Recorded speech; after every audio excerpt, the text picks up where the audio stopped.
Buen día, mi nombre es Uriel Pérez Morales, estudiante de la licenciatura en entrenamiento deportivo de la Universidad de Londres. El día de hoy hablaremos de los factores externos al entrenamiento y extracompetitivos, siguiendo el temario del Dr. Dorges Heredia Aguilarte de la clase de Orientaciones en el Deporte de Alto Rendimiento. Hablemos de los factores externos. Según Wilmoran Costil y Viruan Viru, el rendimiento no depende solo del atleta, sino también del entorno y condiciones externas que modifican las respuestas fisiológicas, mecánicas y psicológicas. Los factores externos, que influyen significativamente en el rendimiento deportivo, pueden agruparse en categorías relacionadas con el entorno, la organización del entrenamiento y la competición y el contexto psicosocial.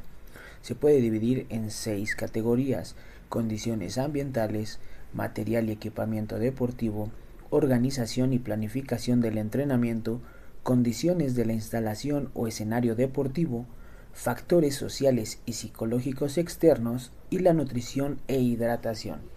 Abordaremos estos temas en cada diapositiva dando una breve explicación de cada uno, veremos sus mecanismos de influencia y los llevaremos a ejemplos donde ejemplifiquen estos factores externos en un entrenamiento y en una competición.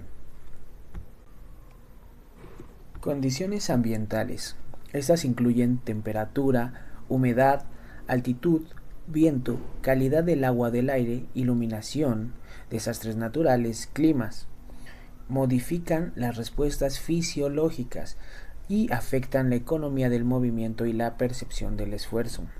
En las bibliografías consultadas nos describían que el entorno físico modifica directamente la homeostasis y el coste fisiológico del ejercicio.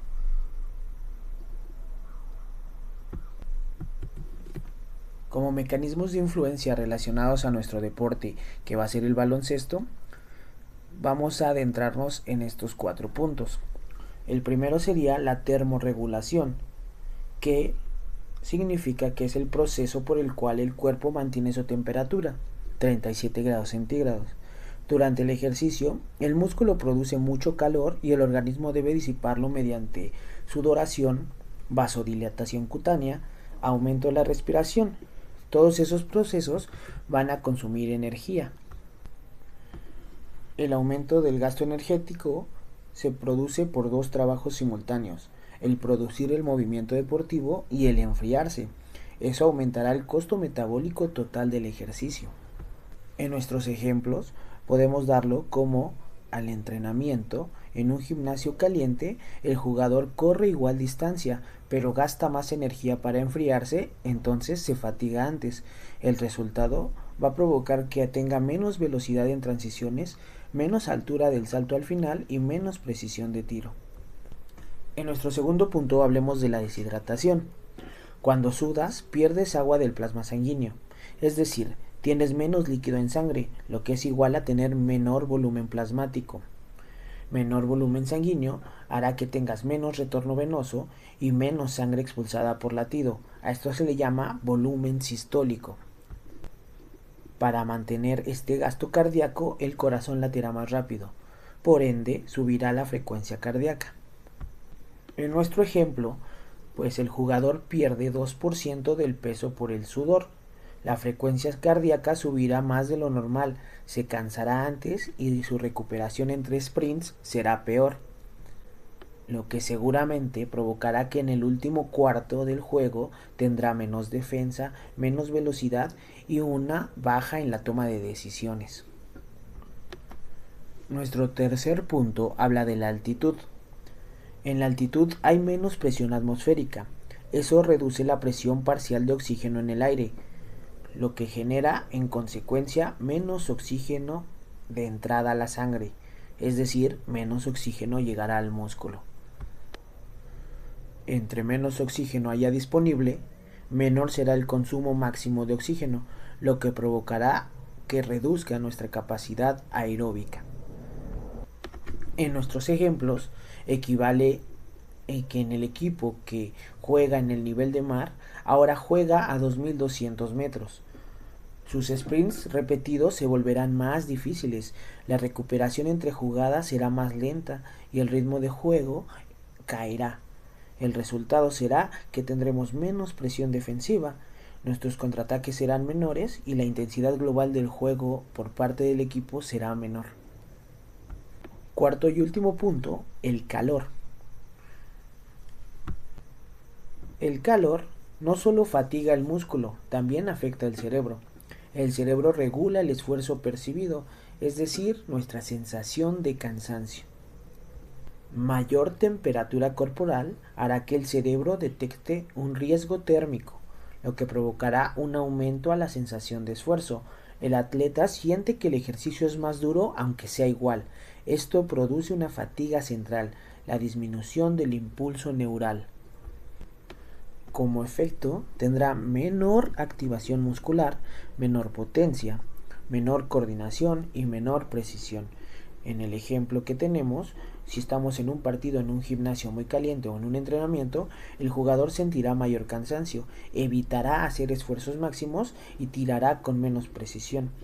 Igualmente, en el último cuarto, hablando de un juego, su agresividad ofensiva será menor, su defensa intensa también, por lo que provocará que tenga menor reacción en el juego.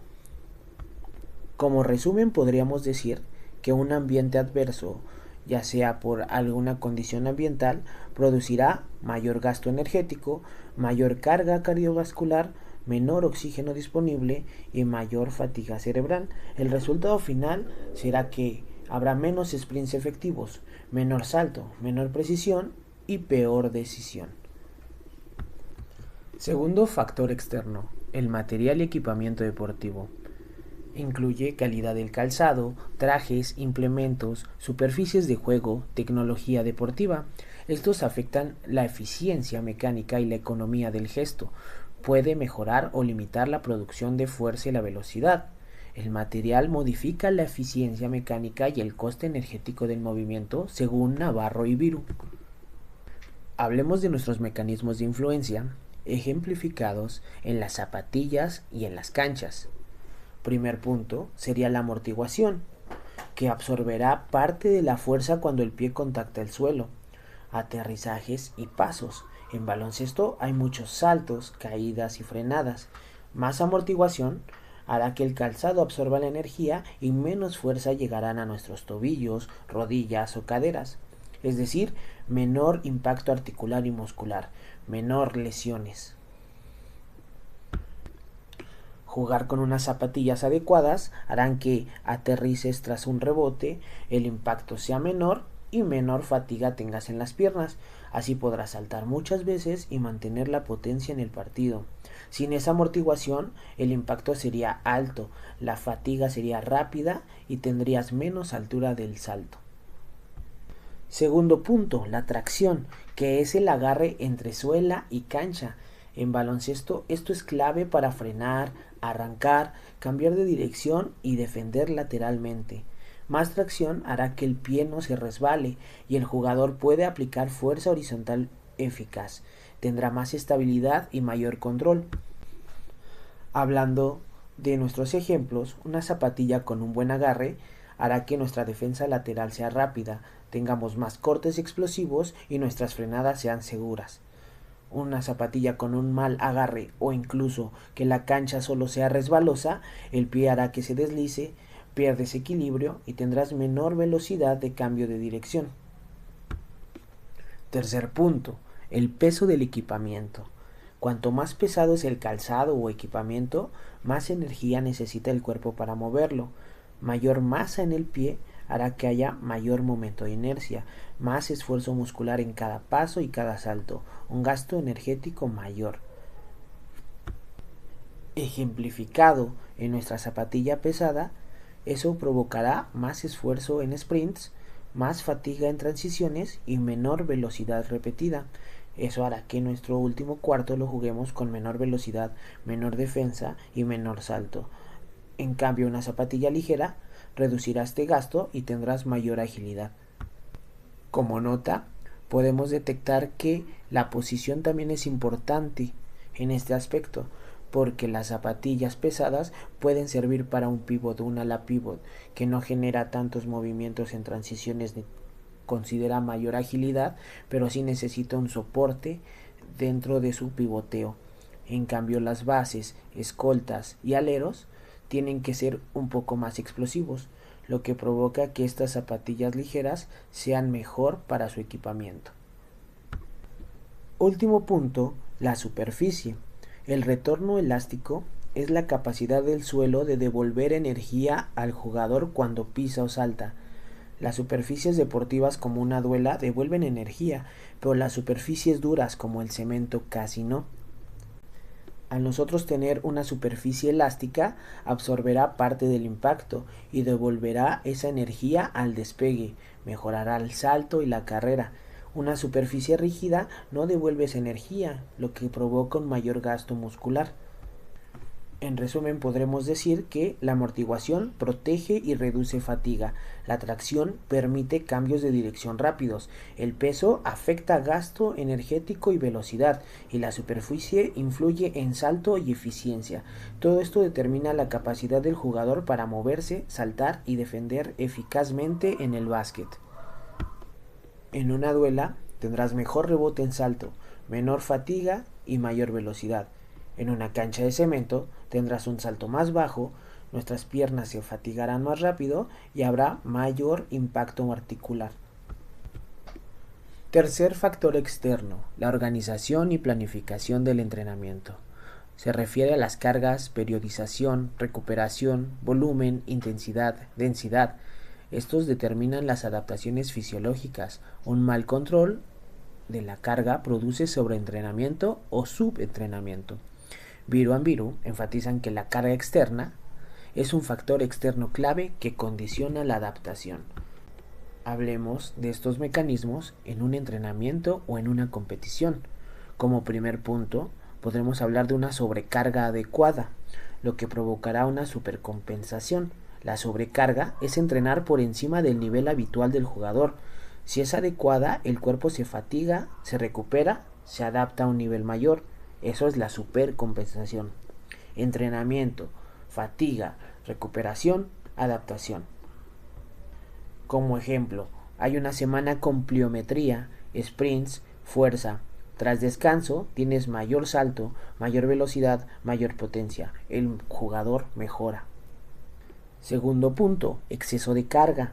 Cuando la carga es demasiado alta, el cuerpo no se recupera completamente antes del siguiente entrenamiento. Queda fatiga acumulada o residual.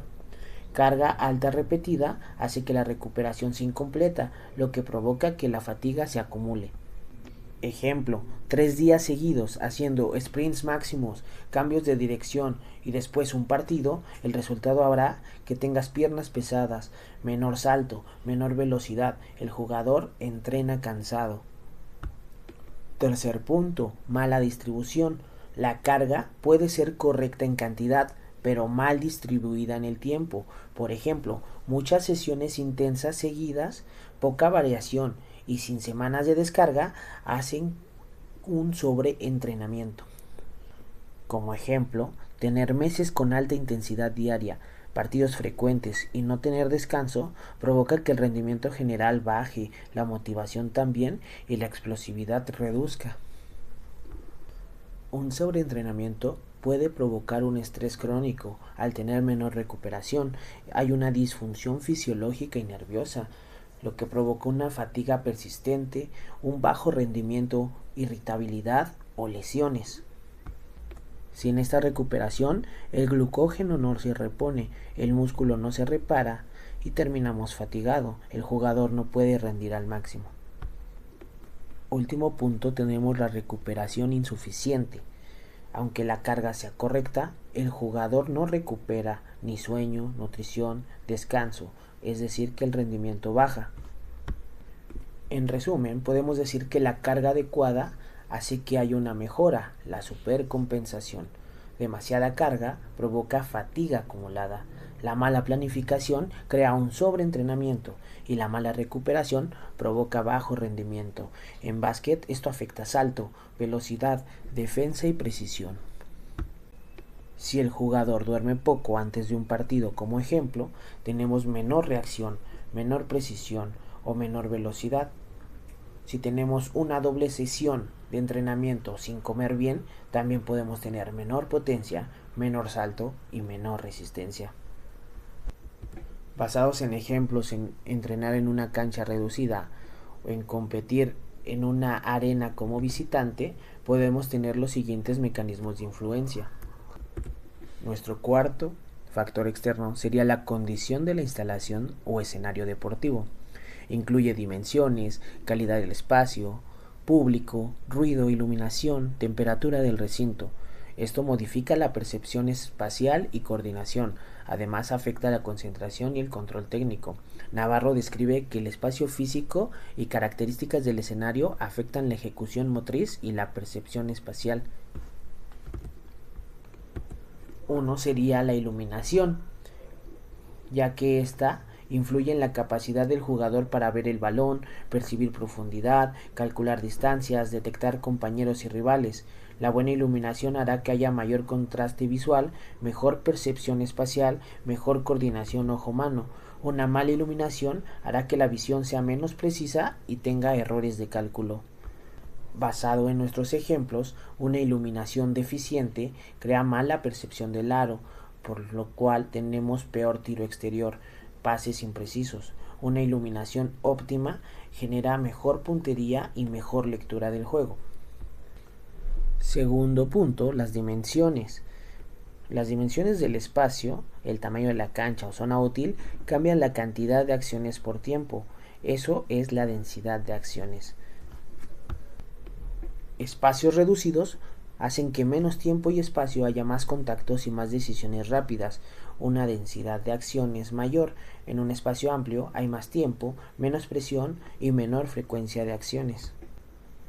Tercer punto, ruido.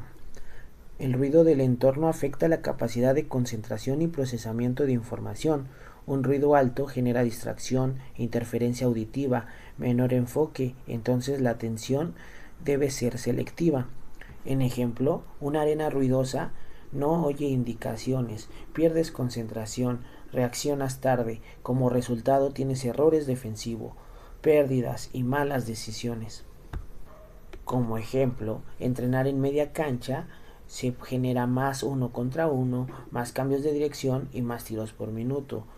Un partido en cancha completa provoca más transición, más carrera larga y menor densidad en estático. Último punto, el público. La presencia y comportamiento del público. Tercer punto, ruido. El ruido del entorno afecta la capacidad de concentración y procesamiento de información. Un ruido alto genera distracción, interferencia auditiva, menor enfoque, entonces la atención debe ser selectiva. En ejemplo, una arena ruidosa no oye indicaciones, pierdes concentración, reaccionas tarde, como resultado tienes errores defensivos, pérdidas y malas decisiones. Como ejemplo, en un partido, un público a favor te genera tener mayor intensidad, más agresividad, mayor esfuerzo. Un público hostil te genera nervios, tensión, precipitación. Como resultado hay errores o mejoras según el control emocional del jugador. En resumen, la iluminación es qué tan bien ve el jugador, las dimensiones cuántas acciones pueden ocurrir, el ruido cuánto se concentra, el público cuánta activación tiene. Todos influyen en decisión, precisión y velocidad en el básquetbol. Como puntos de mecanismo podemos contar con la activación fisiológica, que es el nivel de activación del sistema nervioso y del cuerpo antes o durante el rendimiento. Va desde estar muy relajado, con poca energía, hasta muy excitado, con mucha tensión. La activación regula frecuencia cardíaca, tensión muscular, atención, velocidad de reacción. Existe un nivel óptimo, ni muy bajo ni muy alto. Quinto factor externo, los factores sociales y psicológicos. El entrenador, compañeros, rival, presión competitiva, apoyo social y clima motivacional modulan la activación y motivación y confianza, además de alterar la ejecución técnica bajo estrés. En la bibliografía que consultamos, reconocemos que el contexto social modula la activación y el rendimiento motor. Como ejemplos, esta ocasión tenemos entrenar con un feedback positivo o tener una competición con una final cerrada. Siguiente punto, motivación. Es el deseo o intención de esforzarse y rendirse. Depende de objetivos, entrenador, importancia del partido, recompensas. Mayor motivación hace que haya mayor esfuerzo voluntario, mayor persistencia y mayor intensidad. Una activación baja hace que nuestro jugador se vea apagado, tenga reacción lenta y poca intensidad defensiva. Una activación óptima es más rápido, más atento y más explosivo. La activación excesiva lo provoca tenso, precipitado y le genera errores. Ejemplo, fallar tiros libres por nervios. Como ejemplo, una alta motivación seguramente es una final, unos playoffs, un rival importante, por lo cual el jugador corre más, defiende más fuerte, lucha rebotes. Una baja motivación es un partido sin importancia, el resultado genera igual, por lo que provoca poca intensidad, errores y bajo rendimiento. Tercer punto, confianza. Es la creencia del jugador en su capacidad de rendir bien, también se llama autoeficacia. La alta confianza genera ejecución automática, menores dudas, mayor precisión. La baja confianza crea dudas, estás rígido, cometes errores. En un partido, un jugador con confianza tira sin dudar, penetra agresivo, decide rápido. Un jugador sin confianza duda en el tiro, pierde balón, evita la responsabilidad. Por último tenemos el estrés competitivo, que es la presión psicológica percibida en competición. Proviene del público, el marcador, el rival, la importancia del partido. El estrés alto genera mayor cortisol y mayor adrenalina. Hay mayor tensión muscular y menor coordinación fina. Esto hará que afecte nuestras habilidades precisas. En resumen, decimos que la motivación y confianza regulan la activación. La activación óptima mejora el rendimiento y el estrés puede subir demasiado la activación. En básquetbol, la velocidad, la precisión y la decisión dependen de esto. Como ejemplo, nuestra final cerrada, nuestras manos estarán tensas, nuestro tiro estará menos preciso y nuestras decisiones apresuradas, lo que generará una baja en nuestro porcentaje del tiro libre y una alza en nuestras pérdidas.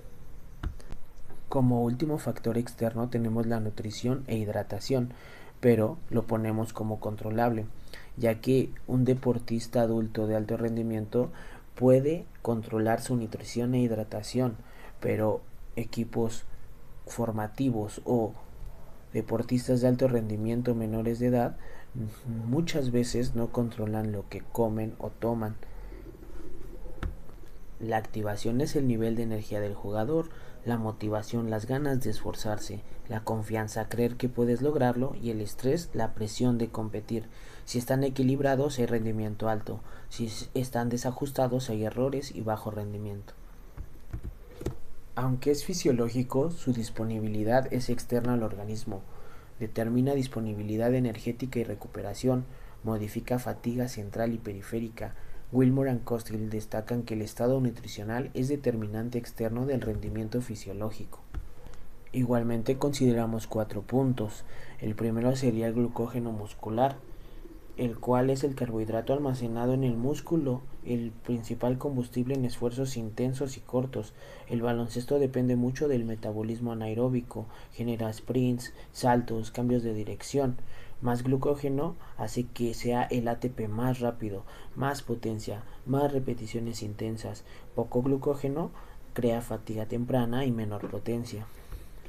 Como ejemplo, un jugador bien alimentado tiene sprints explosivos repetidos, saltos altos constantes. Un jugador con glucógeno bajo tiene menor velocidad en transiciones, menor altura del salto, menor intensidad defensiva. La deshidratación hace que tengas menor volumen plasmático, menor retorno venoso, mayor frecuencia cardíaca, mayor fatiga. Hidratación. ¿Qué significa? El agua corporal mantiene el volumen del plasma sanguíneo. Buena hidratación genera volumen sanguíneo normal, mejor transporte de oxígeno y nutrientes, mejor termorregulación. Tercer punto, electrolitos. Sodio, potasio, calcio, magnesio permiten que el músculo y los nervios funcionen. Electrolitos adecuados tienen que generar transmisión nerviosa normal, contracción muscular eficiente y coordinación. Como ejemplo, un jugador hidratado mantendrá la intensidad, recuperará rápido entre jugadas. Un jugador deshidratado se fatigará rápido, tendrá menos velocidad, tendrá menos defensa en el último cuarto. Tercer punto, electrolitos. Sodio, potasio, calcio, magnesio permiten que el músculo y los nervios funcionen. Electrolitos adecuados tienen que generar transmisión nerviosa normal, contracción muscular eficiente y coordinación. La pérdida por sudor de estos generan alteración neuromuscular, calambres, menor fuerza. Como ejemplo, la sudoración intensa sin reposición va a generar un calambre en un partido, va a tener potencia en salto menor nuestro jugador y la coordinación en movimientos rápidos va a tener un déficit. Cuarto punto, la glucosa y su relación con la función cognitiva. La glucosa en sangre es el combustible del cerebro. El baloncesto exige decisiones rápidas, atención, lectura táctica. Un jugador sin comer antes reacciona tarde. Malas decisiones. Tener la glucosa estable genera atención, reacción, decisiones precisas. En resumen, el glucógeno es la energía para esos sprints y saltos. La hidratación ayuda a la sangre y resistencia. Los electrolitos eficientan la contracción y coordinación. Y la glucosa genera mejores decisiones y atención. En base a mi conclusión, puedo decir que en baloncesto el rendimiento depende de la expresión simultánea de potencia repetida, velocidad, precisión técnica, decisión táctica. Los factores externos actúan como moduladores del rendimiento expresado, no del potencial del atleta. Es decir, el jugador élite puede tener un diferente rendimiento élite debido a calor excesivo, fatiga acumulada, mala superficie, presión psicológica o deshidratación. Les presento las fuentes bibliográficas de las que se tomó la información presentada en este video. Estos textos coinciden sobre el rendimiento deportivo y cómo potencian o limitan la expresión del potencial fisiológico y técnico estos factores externos de los que hablamos. Wilmore y Costil destacan el impacto ambiental y fisiológico. Viru y Viru enfatizan el control externo de la carga y la obra de Navarro resalta estas condiciones en la competición en natación y en su entrenamiento. Nosotros lo basamos al básquetbol. Este video fue una evidencia de aprendizaje de factores externos al entrenamiento de la clase Orientaciones en el deporte de alto rendimiento. Esperando haya sido de su agrado. Tengan un excelente día.